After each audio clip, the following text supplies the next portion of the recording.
You're listening to the Minutes on Growth podcast, the show that brings you mindfully curated insights into relationships, spirituality, personal development, and everything in between, with your host, Tanaz Hussainpour. Hi, everyone. It's Tanaz Hussainpour, and welcome back to another episode of Minutes on Growth. Today, I have the lovely Shari Foos with us. She is a marriage and family therapist. She's a professor, and she's the creator of the narrative method. Welcome. Thank you so much. I'm really glad to be here with you. I'm really glad to have you on because we're still in the middle of a pandemic, and this pandemic is impacting relationships more than we anticipated 2 years ago. And there is a lot of content out there on how to deal with it. How do you think the pandemic has affected relationships? Which area are couples struggling the most? Well, first of all, how could anybody have imagined what it would be like to go for an extended period of time, like a month, without being able to go out in the world? Now it's almost 2 years. It is the one thing in a pathetic, interesting way that bonds everybody on the planet right now. We know that this pandemic has, at the minimum, interrupted and at the maximum been profoundly destructive to our lives, and so complex. All of the sessions that we've done, workshops, salons, events, we used to do live. We turned it online. And because the work is so rooted in eye contact and reading people and being together and sharing stories and all that, I was really worried about how it would translate. But I have been shocked at how much it works. It's not like a Zoom session where you can leave your camera off and not participate. It's not like something that you observe. It's for you to come as you are, feel welcome to be who you are without pretense. I would never, ever suggest that anybody talk about or share stories or anything that they don't feel like they'd like to. We give prompts, and they're intended to bring something to mind.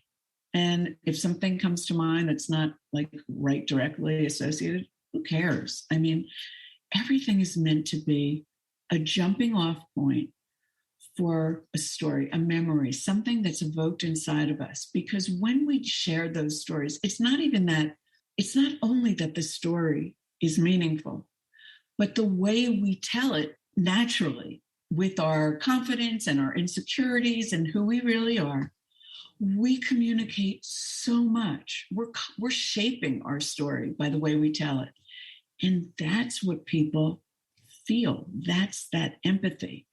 And when you tell me something that you've gone through in an honest way, it's like maybe you're showing me that it hurt, or you're showing me that it was hysterically funny, whatever. It makes me think of things. And so there's a familiarity in a feeling, a very subtle, specific feeling. And that's what bonds us. When we have lots of those, when we start feeling like, oh my gosh, we see the world the same way.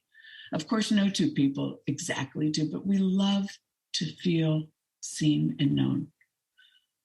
When we're not seen, when we're not known, how can we be loved? We want to be accepted, but I don't want to show you my embarrassing flaws because I've developed like a really good act to cover them up. But when we do, we can experience real magic in our relationships, our friendships, professional, everything. I love that. And I definitely agree with you. There are moments when I share something, I get vulnerable and I share with my partner, and my partner says, I have felt that too. The moment I hear that sentence that I have felt that too, I feel, okay, I'm not alone. I'm not weird, or I'm not wrong, or it really validates my feelings. And I love this part of the pandemic. It's because I've noticed that more and more people are open to the idea of going, in these spaces online and, doing couples therapy online or going into like these safe circles. So I think it was really there was the potential for healing was there. Definitely. But you would have to have had access to technology and whatever it would take to be on a wavelength where you would even know that this kind of thing exists. So we've worked with a lot of underserved communities, and it's just really important for people to realize that everybody's your cousin. You don't even like everybody in your family, but everybody's your cousin, literally.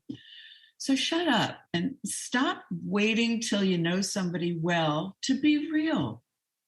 We will be disappointed in people. There will be crazy people. There will be malicious people, but most people aren't. And the more we risk extending ourselves, and I don't mean in unsafe ways, but the more we risk just saying hi to somebody who's behind you in line or paying for their coffee, or you do that and you walk out the door, forget that you connected with them. You love yourself. You love yourself. How can you deny that you're terrific? You just did a great thing. How can we allow ourselves to become more vulnerable, though? Because sometimes there are some stories in our head. Our critic is saying, don't do it. People will take advantage of you. You're so naive. And these really limiting messages that is going on in our head all the time.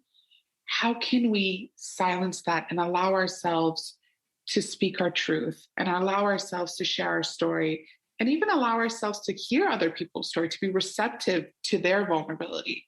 How can we let go of these false narratives?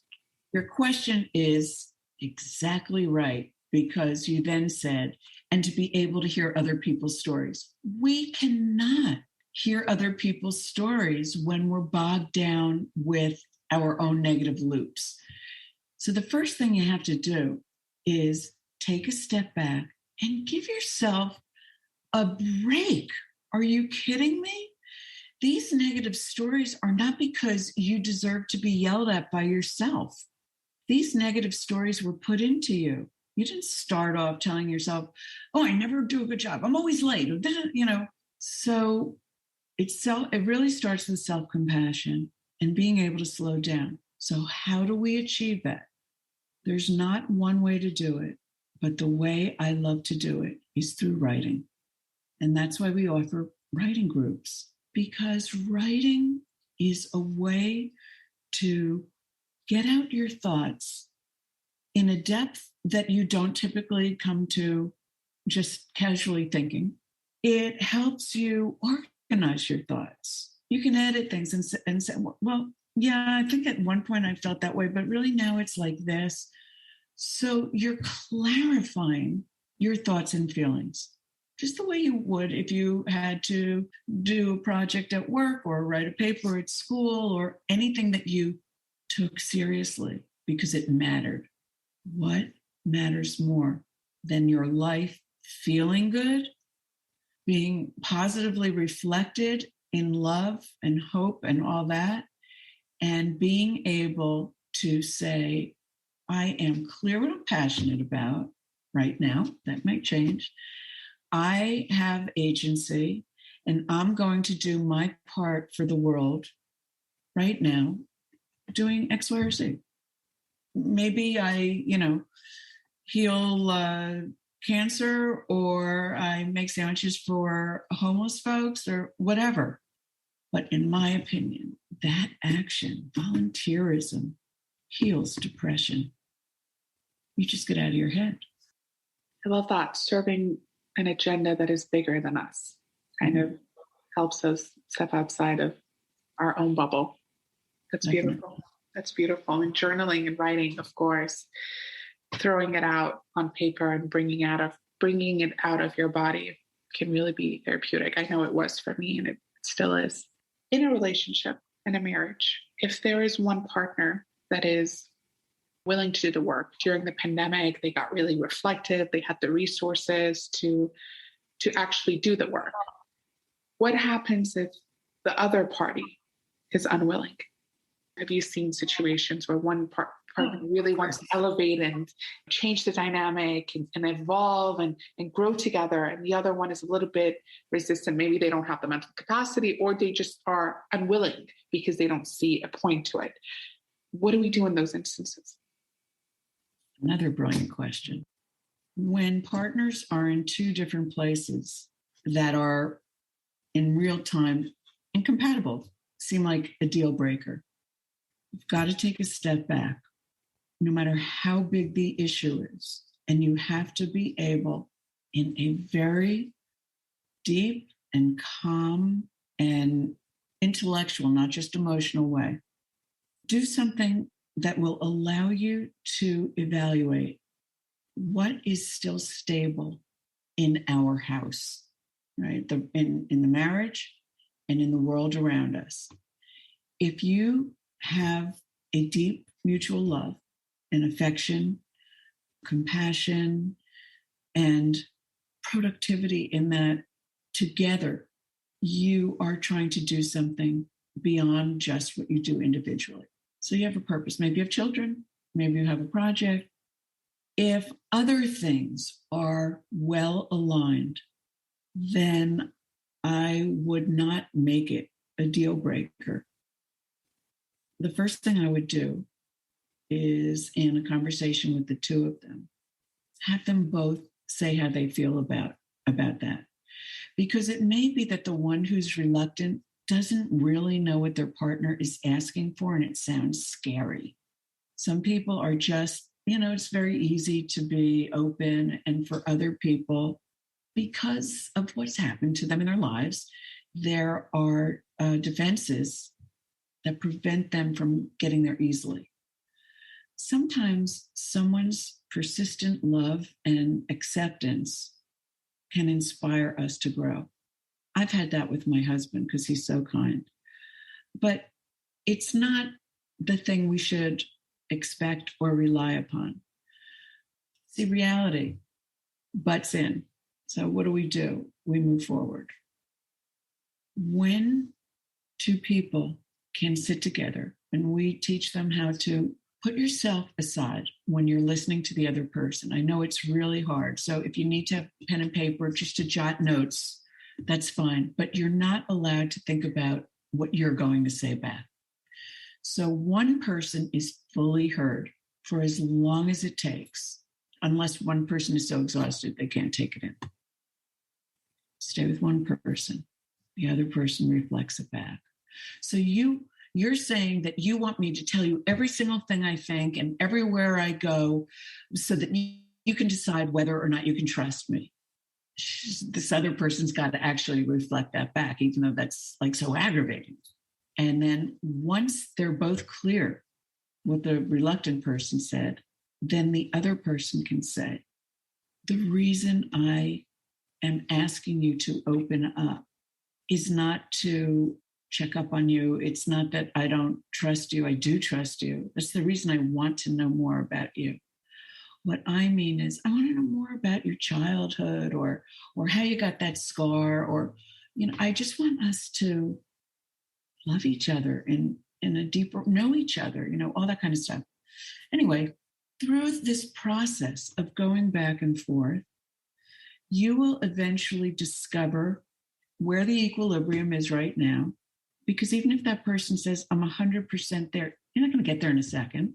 And then the main thing is, don't give up, because you'll be disappointed with somebody else too. Nobody's that great. And we're fabulous, We're great and we're not that great. You don't have to have the responsibility of being God, but you're the only person like you.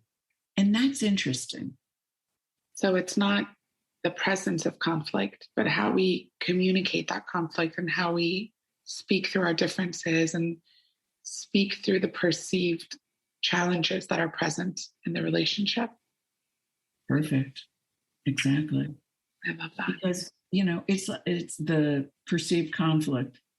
Have you ever said, I just have to get through this thing and I'll be done? And how many times do we believe that? We have to tell ourselves that. But there's no done. There's no finish. You can clear it. So there will be more conflict. And if you can allow that to be omnipresently in your awareness, then it's not as disruptive. Okay, well, yeah, of course, stuff happens. But you also have the opportunity then, since you're aware that there's always going to be things that will throw you or hurt you or wound you or others, that you do still have the opportunity to say, okay, you know what? If that's what it was, thank you. I can handle this one. I love that.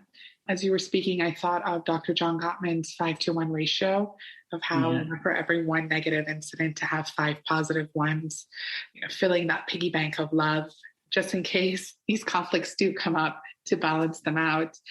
In your opinion, what are some ways that we can bring love, intentionally bring love and joy into a relationship? What are some actions that we can do to help someone feel loved and appreciated and seen and valued? There's a really easy exercise you can do. You can take your dominant hand and put it on your heart until you feel your heartbeat. And you have an understanding that your dominant hand is the part of you that makes the decisions, that's in charge, that, does the errands, that just handles things. But inside, there are all different parts, and those negative loops that say you can't and all that stuff, those are wounds. So let your dominant hand nurture and soothe those wounds. And just say, it's okay. Talk to yourself like you wish, your good parent would or did, or the way you would treat your child, because that's what those wounds are. And the more self-compassion you have, the more you correct the way you think about yourself, not even just what you say out loud, but those kinds of negative loops, and correct them, the more loving you will begin to feel, and the more natural, organic it is to treat others more lovingly. But we have to love ourselves first. And regardless of how silly or, there's something about that, I think that's too trite, that may not resonate. But if you really think about how complex you are, how many days and experiences have you gone through to assimilate tons of material before you were old enough to speak, before you were old enough to strategize or have experiences. And so that's the foundation that you're taking along with you until you update it. And that's what we have to do. We have to update these ideas that we developed about ourselves that get emphasized by the onslaught of what I call the culture culture. So the more loving we are towards ourselves, the more open we are to expressing that love that is already within us to our partner or to our friends and family. And to everyone, because when you're feeling you're in a dangerous situation, your whole mode of perception is geared towards that, right? But if you're feeling a little more relaxed and okay with yourself, then I bet there will be, if not now, but in fMRI machines where they measure brain waves and so forth, it would be really interesting to see, and frankly, I have a friend in this field, I think they can do this, to be able to really just see the brain waves when you are having an extremely negative, stressful situation versus when you're calm. And when you're calm, you have different kinds of thoughts. And that's the goal, to just realize that, like, whether or not you think so right now, you're a wonderful person. And if you feel wonderful right now, you're also a person who is sometimes really afraid. So we're all of these things. Definitely. I feel that once we're able to accept that we are complex beings, then we can accept that our partner is a complex being too. I think that brings a lot of compassion and empathy and understanding into the relationship. Of course, as long as there's no form of abuse, but anything outside of that. I love that. What I've noticed is that in a relationship, in a friendship, in any dynamic, especially amongst millennials right now, there is some form of reluctance when it comes to apologizing. There is this voice, this maybe it's a cultural thing, maybe it's the inner critic's false stories of don't apologize. If you apologize, it's a sign of weakness. And I see this actually more present in men than in women. How can we shift our mindset around apologies? And now, I mean, I love Instagram because there's so much beautiful content out there on what a real apology sounds like. You can't really tell someone, I apologize if you felt that way, or how a real apology sounds like, and how the other forms of apologies are maybe manipulation or they're gaslighting. But we weren't taught this growing up.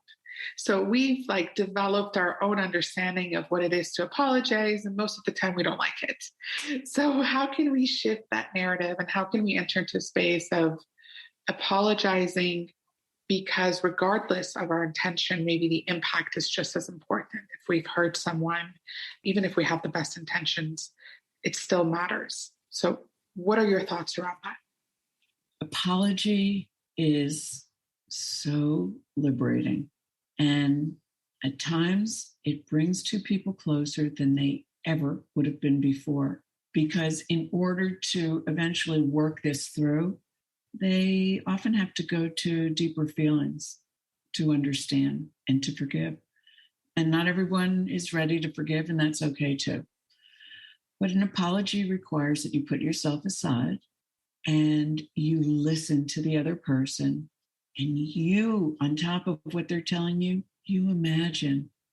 So if somebody says, yeah, you stamped on my foot, I broke my shoe, and I didn't have time to go to the doctor, and blah, blah. And then you can say, oh my God, and you had a run with that foot. And whatever the other things are that you can imagine, they may be right or wrong. But what you're doing is you're showing the person empathy for what they went through. Not like, oh, I'm sorry that happened. That's not an apology. How about if you said something to somebody like, your hair looks great, and they're offended, and you say, I didn't mean anything bad by it, but they were offended. You can still be sorry. I'm so sorry. And you might ask, tell me more so that I can understand. I don't want to do that in another way.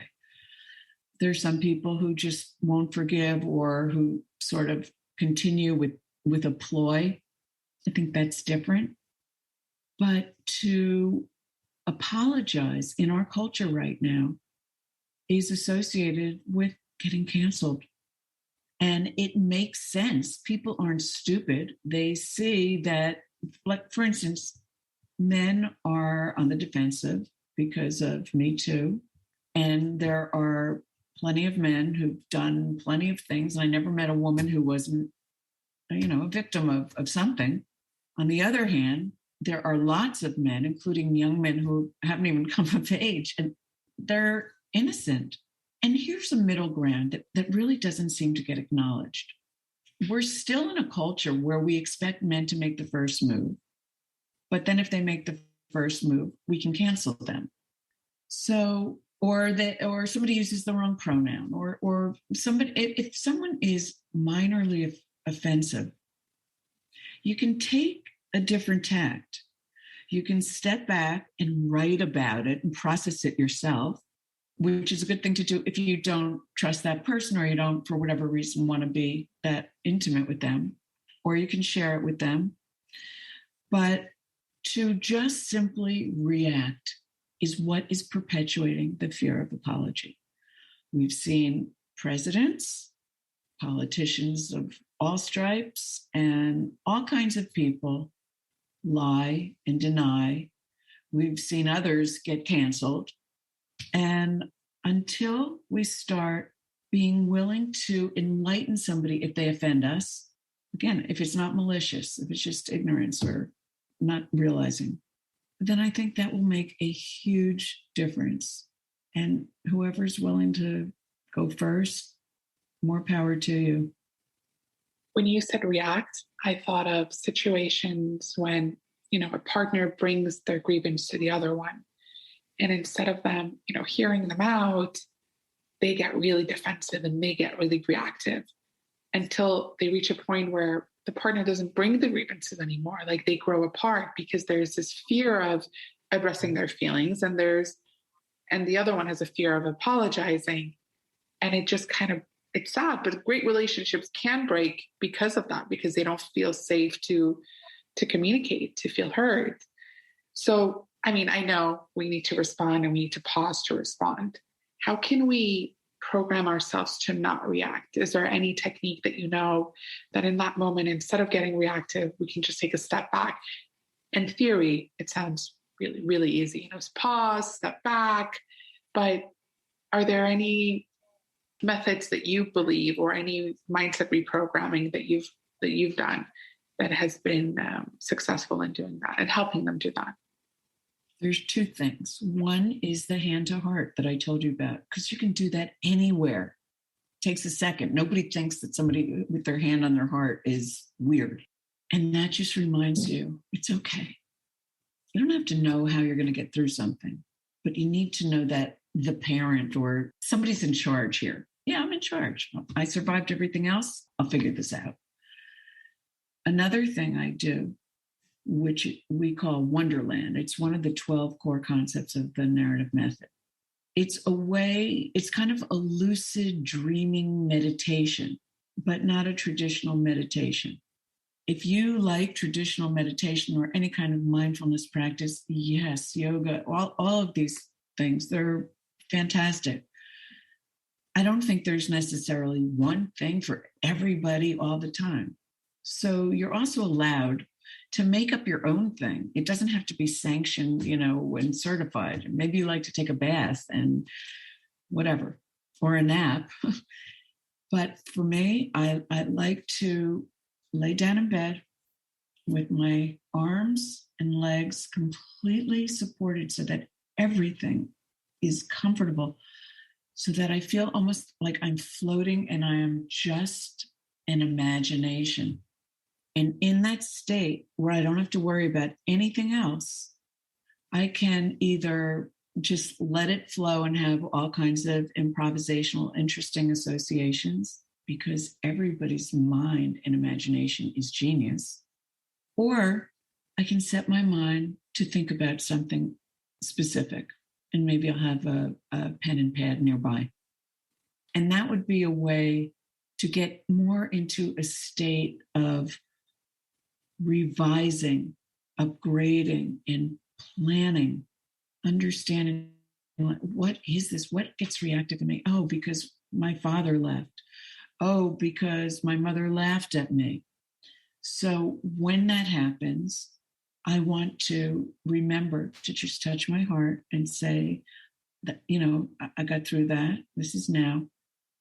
And the other thing I would really urge people to accept, just like knowing stuff will happen in life, is that you're not going to be perfect at it, but you will be better and better. And better is better. Better and better is better. I like that. I really like that. And it's a good reminder that, as much as we do the work, Sophia Bush, the actress, says, we can be a masterpiece and a work in progress at the same time. And I think that's... I love that. I love that too. You spoke about the narrative method. What is narrative method? So the narrative method is part of the human connection movement. And we create programs, products, and safe experiences for people to share their stories. And it's profound, but really fun and funny. And it's kind of like hanging out with your cousins, because, everybody's a cousin. So we do writing groups and we do conversation groups. And in both cases, they're an hour or a little over an hour. And people come from all over. It's free. And we talk about whichever core concept we're looking at this week. And this week we're looking at the kaleidoscope.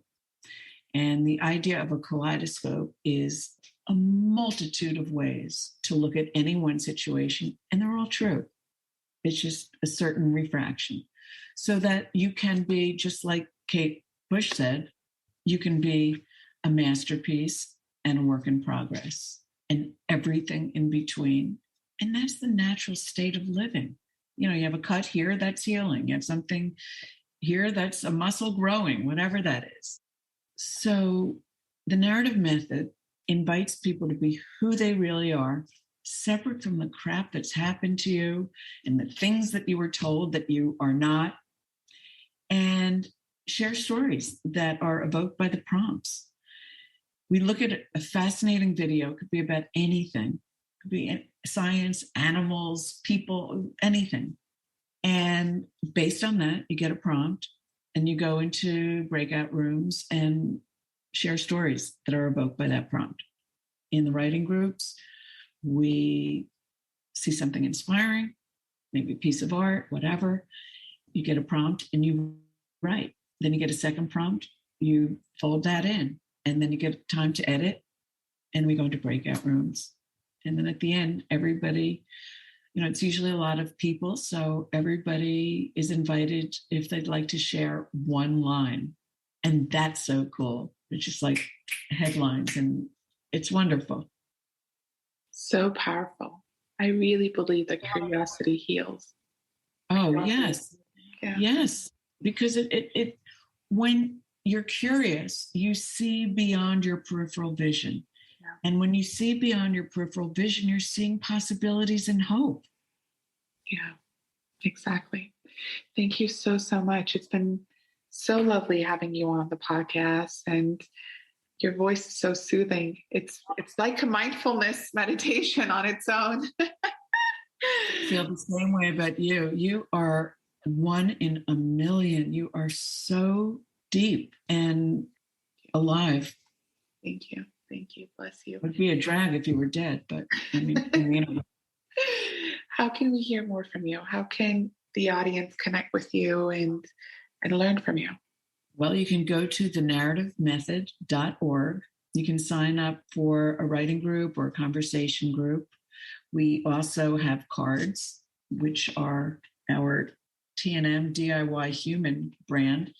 And those cards have the 12 core concepts and prompts relating to each of them to start unbelievable conversations. The way that they are articulated, you can use them over and over, because you'll always get a different response. You can also use them as writing prompts. We work with universities, we work with companies, and we have programs for folks to learn more and just have better experience in their relationships with themselves and others. I love that. I'm definitely going to put the link in the bio so everyone can connect to it with more ease, and hopefully more healing takes place, and that energy just has a ripple effect on everyone else, especially those who need it the most right now. Thank you so much. Thank you so much for being on, for sharing, and thank you everyone for listening. Speak soon. Thank you for joining us this week on Minutes on Growth. If you enjoyed today's episode, then make sure you never miss a show by clicking the subscribe button now.